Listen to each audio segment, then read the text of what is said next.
दक्षिण की ओर। लेखक जे नंद कुमार। दक्षिण के राज्यों में संघ का काम कैसे बढ़ा, कठिन रास्तों पर चलकर संघ ने वहां मजबूती से पैर कैसे जमाए। केरल, तमिलनाडु, कर्नाटक, आंध्र और हाल ही में बने तेलंगाना, इन राज्यों में संघ का विस्तार कैसे हुआ, आज वहां कौन सी चुनौतियां हैं, ये सारा इतिहास बड़ा ही रोमांचक है। नागपुर में राष्ट्रीय स्वयंसेवक संघ की स्थापना के 17 साल बाद संघ ने केरल राज्य में प्रवेश किया। 1942 में केरल राज्य को त्रावणकोर के नाम से जाना जाता था। उस समय संघ ने विस्तार के लिए अपने पहले प्रचारक तात्याराव तेलंग को तत्कालीन त्रिवेंद्रम यानी तिरुवनंतपुरम भेजा। उसी समय श्रद्धेय दत्तोपंत ठेंगड़ी को भी आज के मालाबार यानी कालीकट भेजा गया था। उन्होंने कालीकट में जो पहली संघ शाखा शुरू की थी वो आज भी चल रही है।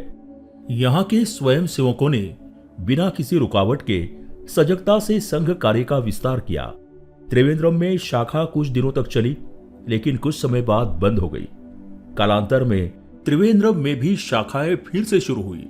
इसलिए अगर ये पूछा जाए कि केरल में संघ की शाखा की शुरुआत किसने की, तो कहा जाता है कि इसे 1942 में दत्तोपंत ठेंगड़ी ने कालीकट में शुरू किया था। उसके बाद नागपुर और विदर्भ से भी कई प्रचारक केरल आए। इनमें मनोहर देव जी, चिंचोलकर जी कोच्चि आए और दत्तोपंत के बाद शंकर शास्त्री जी कालीकट आकर काम करने लगे। कई सालों तक प्रचारक केरल के बाहर से, खासकर नागपुर से आते रहे। हालांकि 1948 तक केरल के स्वयंसेवकों ने भी प्रचारक के रूप में काम करना शुरू कर दिया था। P Madhavan, Martand Varma, T N. भरत और आर वेणुगोपाल जैसे केरल से निकलने वाले प्रचारकों की पहली पीढ़ी थी।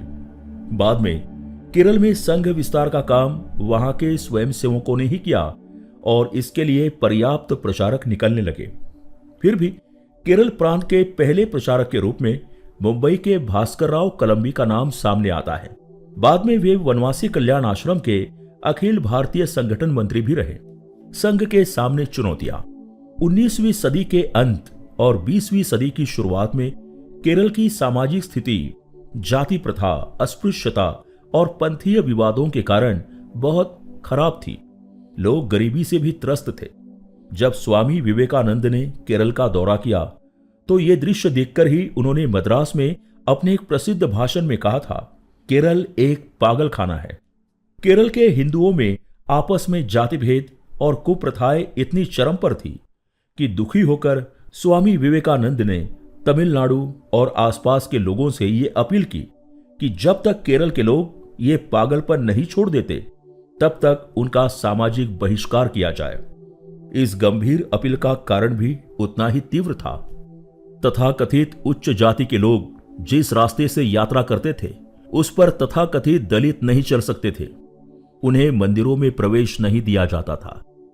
वे सार्वजनिक स्थानों पर समान रूप से उपस्थित नहीं हो सकते थे। उनके साथ हीन दर्जे का व्यवहार किया जाता था।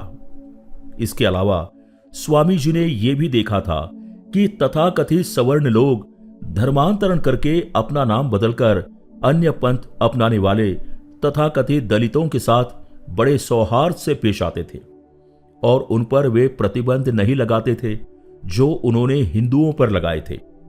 मंदिर के पास जिस सड़क पर कुत्ते घूम सकते थे उस पर हिंदू धर्म के निम्न वर्ग के लोगों को जाने की सख्त मनाही थी। लेकिन वही व्यक्ति जब ईसाई या मुस्लिम बन जाता तो सवर्ण उन्हें उसी रास्ते से जाने से नहीं रोकते थे। ये देखकर ही स्वामी जी ने केरल को पागलखाना कहा था। बाद में स्वामी विवेकानंद से ही प्रेरणा लेकर कई सामाजिक संस्थाएं शुरू हुई। श्री नारायण गुरु ने एसएनडीपी शुरू की। वहां एक सामाजिक क्रांति आ रही थी, परिवर्तन की शुरुआत हुई। हिंदू समाज को संगठित करने का काम शुरू हो गया था। जिन महान विभूतियों ने इस कार्य को शुरू किया था वे वृद्धावस्था के कारण गुजर गए। उसी समय केरल में कम्युनिस्ट पार्टी की शुरुआत हुई थी। पहले अनौपचारिक शुरुआत हुई, बाद में वो औपचारिक हो गई। यहां कम्युनिस्टों ने हिंदुओं के खिलाफ साजिश रची। उन्होंने हिंदुओं से कहा कि जिस तरीके से आपको सामाजिक समानता मिल सकती है वो हमारा रास्ता है। वो हमारा काम है। उस समय के जो सन्यासी मुनि विभिन्न जाति वर्गों का प्रतिनिधित्व करते थे वे अब नहीं हैं, और जो काम वे करते थे वो हम करते हैं। वे ये दिखावा कर रहे थे कि हम सामाजिक समता स्थापित करने का कार्य करते हैं। इस तरह से केरल में कम्युनिस्ट पार्टी की नींव रखी गई। इसके 6-7 साल बाद संघ कार्य की शुरुआत हुई। उस समय भी कुछ कुप्रथाएं वहां मौजूद थी। ऐसी स्थिति में हिंदू समाज के पिछड़े वर्ग के बड़ी संख्या में लोगों को यह विश्वास हो गया कि संघ के रास्ते से उन्हें समाज में समानता मिल सकती है। बहुत से लोगों को ऐसा अनुभव भी हुआ। संख्या कम होने के बावजूद समानता और समरसता के कारण संघ की शाखाएं तेजी से बढ़ी। कम्युनिस्ट पार्टी का हस्तक्षेप। शुरुआत से ही कम्युनिस्ट पार्टी के लोगों ने संघ के काम में बाधा डालने की कोशिश की है और आज भी ऐसा करते हैं। शारीरिक संघर्ष भी होता रहा। केरल में त्रिवेंद्रम और आलप्पी शहरों में दोनों जगहों पर कम्युनिस्ट पार्टी के लोगों ने बड़ी संख्या में संघ स्थान पर आकर गोलवलकर गुरुजी का बौद्धिक कार्यक्रम चल रहा था, तभी उन पर हमला करने की कोशिश की।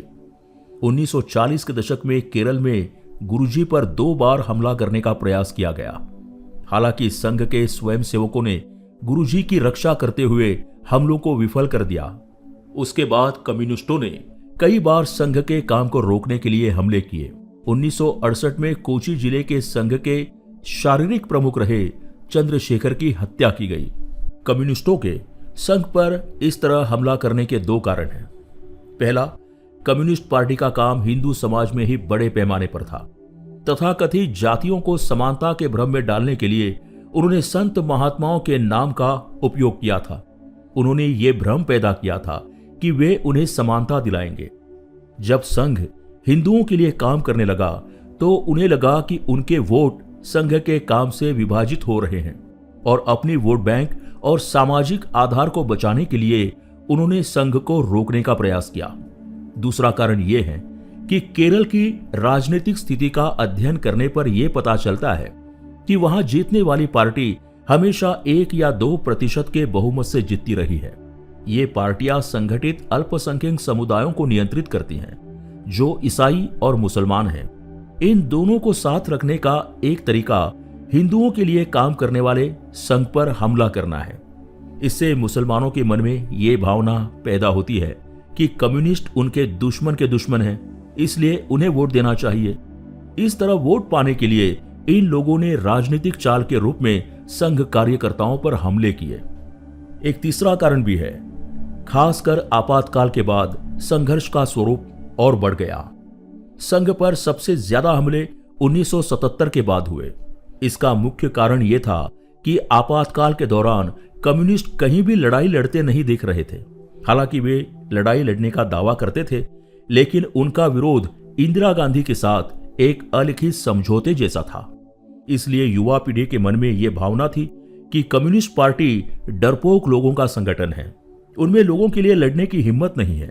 जबकि उसी समय संघ और जनसंघ ने आपातकाल में साहस दिखाया था। यही कारण था कि 1977 के बाद कम्युनिस्ट पार्टी को छोड़कर युवा पीढ़ी के लिए संघ आकर्षण का केंद्र बन गया। युवा वर्ग संघ में आने लगा। यह संघ के विस्तार का कालखंड था और कम्युनिस्ट पार्टी का पतन शुरू हो गया। तब से राजनीतिक द्वेष के कारण कम्युनिस्टों ने संघ के कामों और अपनी पार्टी के पतन को रोकने के लिए संघ पर हमले किए। कभी कभी वे शाखा चल रही होती थी तो बड़ी संख्या में आकर स्वयंसेवकों पर हमला कर देते थे, तो कभी रात के अंधेरे में अकेले स्वयंसेवक को घेरकर उस पर हमला कर देते थे। आज तक कम्युनिस्टों ने संघ परिवार के लगभग 350 कार्यकर्ताओं की हत्याएं की हैं और उतने ही लोगों को विकलांग भी बनाया है। हाल ही में राष्ट्रपति द्वारा राज्यसभा के लिए मनोनीत सांसद सदानंद मास्टर के दोनों पैर कम्युनिस्टों ने काट दिए थे। अब उन अपराधियों को 31 साल बाद सजा मिली है। इतने समय तक वे बाहर खुलेआम घूम रहे थे। सुप्रीम कोर्ट ने उनकी सजा पर मुहर लगा दी। इसका मतलब है कि कम्युनिस्ट आतंकवाद के कारण कम से कम 750 परिवार बेघर हो गए या अनाथ हो गए। संघ ने यथासंभव ऐसे परिवारों की देखभाल की व्यवस्था भी की है। सबसे ज्यादा व्यवस्था कन्नूर जिले में की गई है। विभिन्न मामलों और पारिवारिक जरूरतों को पूरा करने के लिए यहाँ व्यवस्थाएं की गई है। स्वयं सेवकों का समर्पण और बड़ी संख्या में निकले प्रचारकों के कारण संघ की संरचना टिकी रही। संघर्ष की स्थिति में बहुत दर्द सहने के बावजूद स्थानीय स्वयं सेवकों की संख्या केरल में बढ़ती ही गई। यहाँ संघ को समय देने वाले कार्यकर्ताओं की संख्या अधिक है। 1-2 किलोमीटर के अंतराल पर शाखाएं देखने को मिल जाती हैं। केरल एक बहुत छोटा राज्य है, फिर भी यहाँ 3,500 से अधिक शाखाएं लगती हैं। इसलिए यहाँ 2 प्रांत बनाने पड़े हैं। दक्षिण केरल प्रांत में 2,250 शाखाएं लगती है और उत्तर केरल में लगभग 2,000 शाखाएं लगती है। संघ से प्रेरणा लेकर शुरू हुई संस्थाओं का काम भी यहाँ बहुत अच्छे से चल रहा है। यहाँ छोटे बच्चों में संस्कार डालने के लिए उल्लेखनीय बाल गोकुलम की शुरुआत की गई। बाल गोकुलम का मतलब है कि 15 साल से कम उम्र के छोटे लड़के लड़कियां हफ्ते में एक बार रामायण और महाभारत सीखने के लिए 1 से 1.5 घंटे के लिए एक साथ आते हैं। केरल में ऐसे 2,500 बाल गोकुलम चल रहे हैं। केरल का काम देखने के बाद कर्नाटक राज्य में भी इसकी शुरुआत हुई। आज मुंबई में भी बाल गोकुलम के प्रयोग शुरू हो गए हैं। केरल में कम्युनिस्ट पार्टी और इस्लामी आतंकवाद के कारण कई मंदिरों का विध्वंस हुआ। टीपू सुल्तान और हैदर अली के समय से ही ये आक्रमण शुरू है। बाद में जब कम्युनिस्ट पार्टी सत्ता में आई तो उन्होंने मंदिरों की उपेक्षा करके उन्हें नष्ट करने का प्रयास किया। उस समय मंदिरों की रक्षा के लिए मंदिर रक्षा समिति बनाई गई। केरल में 1,000 से अधिक समितियां शुरू की गई हैं। इनमें नियमों को केंद्र में रखकर काम किया जाता है। समिति के माध्यम से कई मंदिरों का जीर्णोद्धार किया गया है। मंदिरों की रक्षा पर ध्यान केंद्रित किया गया है। 500 से अधिक स्कूल अध्यापकों के प्रशिक्षण के लिए अध्यापक प्रशिक्षण केंद्र और वनवासी कल्याण आश्रम जैसे कई कार्यक्रम वहां चल रहे हैं। धर्मांतरण की चुनौती। वैसे तो भारत में इस्लाम की घुसपैठ सिंध के रास्ते आक्रमण के माध्यम से हुई, लेकिन केरल में यह पैगंबर मोहम्मद के समकालीन समय में ही आ गया था। इस्लाम आने से पहले से ही केरल का अरब देशों के साथ व्यापारिक संबंध था। तब से ही केरल में इस्लाम की उपस्थिति है। केरल में ईसाई और मुसलमानों की कुल आबादी कम से कम 50% है। संघ के काम के कारण 1942 के बाद हिंदुओं के धर्मांतरण पर रोक लगी। संघ, विश्व हिंदू परिषद, धर्म रक्षा, हिंदू जागरण मंच की उपस्थिति के कारण आज केरल में हिंदू बचे हुए हैं। विश्व हिंदू परिषद के हिंदू हेल्प डेस्क की मदद से बड़ी संख्या में हिंदुओं के धर्मांतरण को रोकने में सफलता मिली है। हिंदुत्व की प्रेरणा लेकर ही आर्य विद्या समाज जैसी सामाजिक सांस्कृतिक संस्थाएं भी बड़े पैमाने पर काम कर रही हैं। शबरीमाला में घुसपैठ। शबरीमाला मंदिर केरल में पहले से ही ईसाई समुदाय के विरोध का सामना करता रहा है। इस तीर्थ स्थल के पास ही हिंदुओं को धर्मांतरित करने की गतिविधियां चलती रहती हैं। 1980 में शबरीमाला को हिंदू मंदिर नहीं बल्कि ईसाइयों का धर्मस्थल बताने के लिए सेंट थॉमस का क्रॉस लाकर स्थापित करने का प्रयास किया गया था। हालांकि संघ और विश्व हिंदू परिषद ने मिलकर एक संघर्ष समिति बनाई और इस षड्यंत्र को विफल कर दिया। शबरीमाला मंदिर के आचार्यों को विभिन्न मामलों में फंसाने की साजिश रची गई। लोगों को केवल शबरीमाला मंदिर में महिलाओं के प्रवेश के बारे में विवाद पता है, लेकिन जिन शक्तियों ने महिला अधिकार के नाम पर शबरीमाला देवस्थान की पवित्रता भंग करने की कोशिश की, उन तत्वों ने इससे पहले भी मंदिर को जलाने की कोशिश की थी। वहां क्रॉस स्थापित करने का प्रयास किया था और वहां के आचार्यों के खिलाफ साजिश की थी। इसकी ज्यादा चर्चा नहीं हुई। वास्तव में शबरीमाला मंदिर में महिलाओं के प्रवेश पर कोई प्रतिबंध नहीं है, लेकिन एक विशिष्ट उम्र की महिलाएं ही वहां जा सकती हैं। भारत में विभिन्न मंदिरों के विभिन्न नियम हैं। शिव शंकर सबके लिए एक जैसे हैं। फिर भी काशी के शिव मंदिर में जैसी पूजा होती है, उससे अलग पूजा केरल के शिव मंदिर में की जाती है। केदारनाथ और अमरनाथ की पूजा में कोई समानता नहीं है। एक पूजा दूसरी पूजा जैसी नहीं है, ये हमारी विशेषता है। शबरीमाला देवस्थान के आसपास अय्यप्पा स्वामी के 3 मंदिर हैं। तीनों मंदिरों में सभी उम्र की महिलाएं जा सकती हैं। महाराष्ट्र से एक महिला कार्यकर्ता केरल के शबरीमाला देवस्थान में प्रवेश करने के लिए विवाद कर रही थी। मैंने उनसे मीडिया के माध्यम से पूछा कि क्या आप पुणे के अयप्पा स्वामी के मंदिर में कभी गई हैं? उन्होंने नहीं उत्तर दिया। वे पुणे में नहीं गई, लेकिन उन्हें शबरीमाला के जंगल में अकेले बैठे ब्रह्मचर्य का पालन करने वाले अयप्पा स्वामी के दर्शन करने जाना है। शबरीमाला देवस्थान में एक व्यवस्था है जिसके अनुसार बालिकाएं और वृद्ध महिलाएं मंदिर में जा सकती हैं। इन लोगों को शबरीमाला देवस्थान को बदनाम करना है, इसकी पवित्रता और शक्ति को नष्ट करना है। इसका असली कारण एक ही है कि इस मंदिर के माध्यम से होने वाले हिंदू एकीकरण और हिंदू पुनरुत्थान के काम को रोकना। संघ ने इनकी चाल को समय पर पहचान लिया। केरल के संघ स्वयंसेवकों ने कम्युनिस्टों, ईसाइयों और मुसलमानों के सभी प्रयासों को विफल कर दिया। केरल में धर्मांतरण के संबंध में हाल ही में द केरला स्टोरी नाम की एक फिल्म आई थी। यह फिल्म केरल की भयानक वास्तविकता को दर्शाती है। मैं इस फिल्म के शोध में सीधे तौर पर शामिल था। केरल में हजारों की संख्या में न केवल हिंदू बल्कि सभी गैर इस्लामी लड़कियों को जाल में फंसाने के कई मामले सामने आए हैं। केरल की कोर्ट के सामने ऐसा एक मामला आया कि एक ईसाई लड़की और एक हिंदू लड़की को कुछ मुस्लिम युवक ले गए। उनके माता पिता ने हिबियस कॉर्पस केस दायर किया।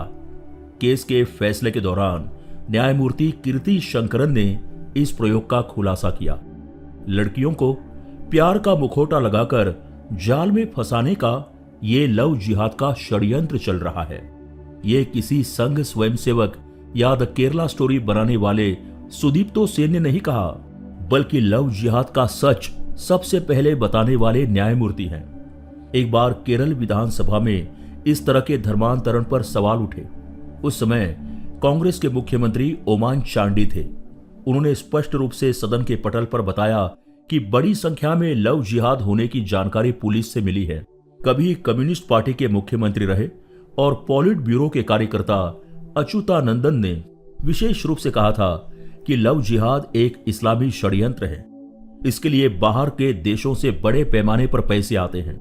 हिंदू और ईसाई लड़कियों को जाल में फंसाना और उनका धर्मांतरण करके उनसे निकाह करना ये एक षड्यंत्र है।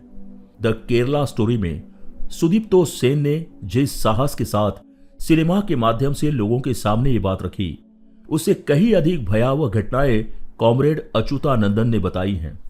इस फिल्म में यह नहीं कहा गया कि 20 साल में केरल मुस्लिम राज्य बन जाएगा, लेकिन मुख्यमंत्री अच्युतानंदन ने कहा था कि लव जिहाद 2045 तक यानी 20 साल में केरल को मुस्लिम राज्य बनाने का षड्यंत्र है।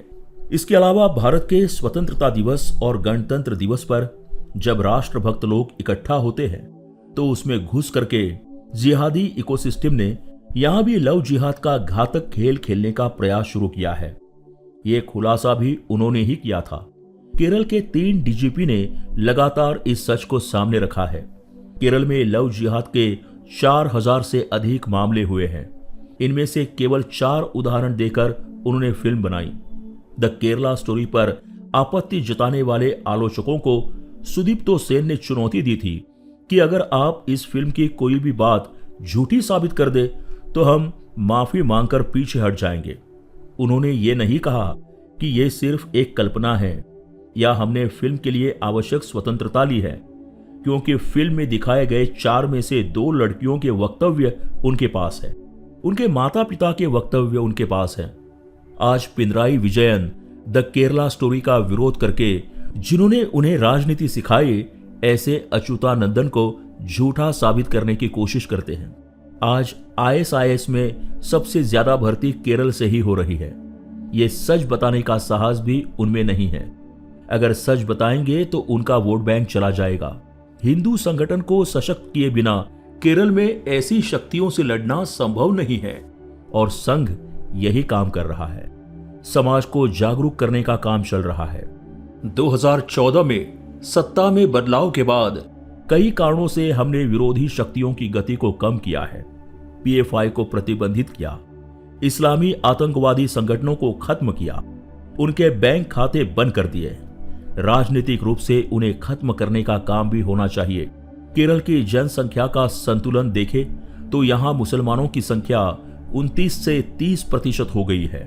क्रिप्टो ईसाइयों सहित ईसाई जनसंख्या 19% हो गई है। इसके अलावा हिंदुओं में फूट डालकर तैयार किए गए 25% कम्युनिस्ट है, यानी कुल मिलाकर 75% तक हिंदू विरोधी लोग एक साथ है। बचे हुए 25 से 30% लोगों में कांग्रेस भी है। फिर भी भाजपा को 20% वोट मिले। एक सांसद जीत कर आया, एक भी विधायक न होने पर भी सांसद जीत कर आया। इसका मतलब है कि आने वाले चुनावों में बेहतर बदलाव दिखेंगे। संघ और हिंदुत्ववादी कार्यकर्ताओं के दृढ़ संकल्प के कारण पराजय और मौत का सामना करते हुए बिना संतुलन खोए संघ के स्वयंसेवक केरल में काम कर रहे हैं। इसलिए प्रधानमंत्री नरेंद्र मोदी ने अपनी 2014 की पहली जीत केरल राज्य के आत्म बलिदानी कार्यकर्ताओं को समर्पित की थी। आज सदानंद मास्टर जी को केवल सामाजिक काम और शैक्षणिक क्षेत्र में उनके प्रदर्शन के लिए ही नहीं, बल्कि केरल में दृढ़ता से लड़ते हुए देखकर, स्वयंसेवक के रूप में उनकी लगन को देखकर उन्हें सांसद बनाया गया। भविष्य में केरल में हमें बड़े बदलाव दिखाई देंगे। ऊपर से भले ही शांति दिखे, लेकिन अंदर ही अंदर एक बड़ा टेक्टोनिक बदलाव हो रहा है।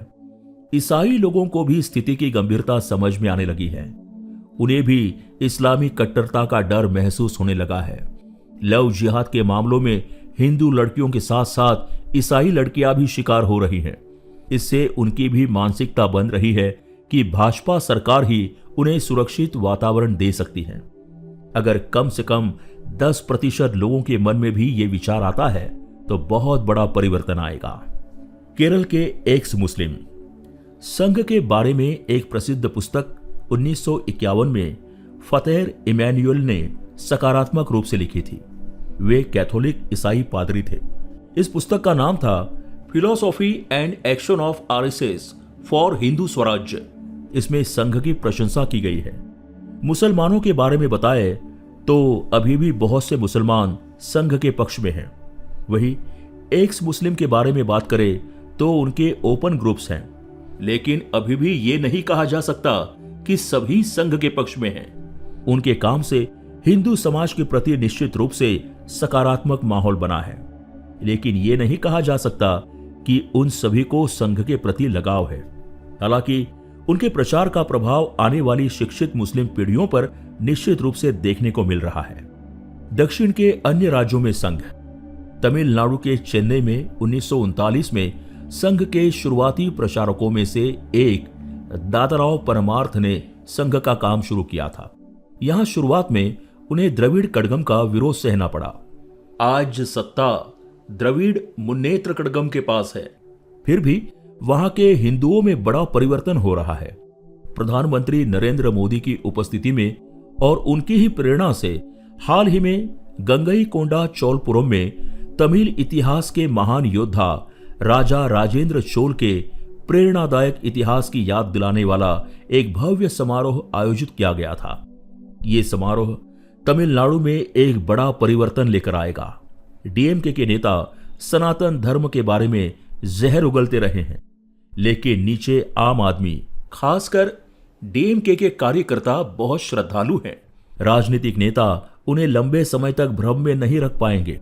तमिलनाडु में भी संघ का काम तेजी से बढ़ रहा है। कर्नाटक के चिकोड़ी में 1935 में संघ का काम शुरू हुआ। जनवरी 1937 में परम पूज्य डॉक्टर हेडगेवार चिकोड़ी की शाखा में आए थे। डॉक्टर हेडगेवार जहां आए थे, जिस शाखा में उन्होंने यात्रा की थी, जहां रुके थे, उन सभी जगहों को कर्नाटक के स्वयंसेवकों ने स्मारक के रूप में सहेज कर रखा है। 1940 में मंगलूर में शाखा शुरू की गई। कर्नाटक के पहले प्रचारकों में 3 नाम महत्वपूर्ण हैं: माननीय शेषाद्री जी, सूर्य नारायण राव जी और तीसरे चुंबकनाथ जी। इनमें से माननीय शेषाद्री जी बाद में संघ के सरकार्यवाह भी बने।